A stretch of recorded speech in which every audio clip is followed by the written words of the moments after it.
Karnataka floor test has been slated for 4 p.m. tomorrow. The Supreme Court orders a floor test on Saturday. Now, this is much faster than or much earlier than the 15 days that had been awarded to B.S. Yediyurappa by the governor.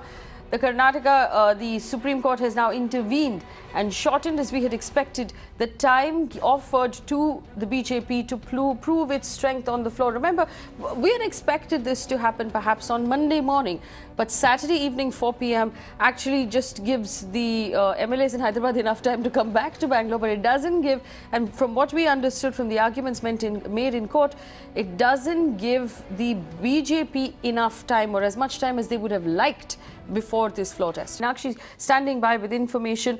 Meenakshi, could you tell us what the mood was like inside of court, especially it seemed like tough talk there between Justice Sikri and Mukul Rohatgi, where the judge gave him two options, either a floor test or a change in the law.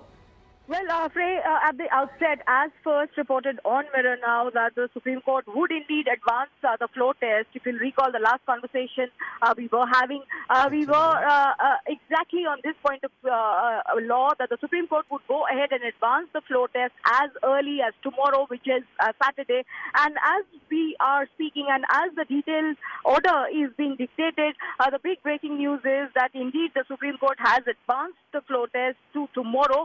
4 p.m. is the time that has been allocated, and this has happened in spite of Mukul Rohatgi opposing early floor test. Congress JDS combine is all ready for a floor test to be conducted at the earliest. Abhishek Manu Singhvi, Kapil Sibal, all of the opinion that this is something which warrants the immediate floor test. But Mukul Rohatgi was of the opinion that some time should be allocated. He was looking for time till at least Monday. That has clearly not happened, and of course, floor test is going to be conducted.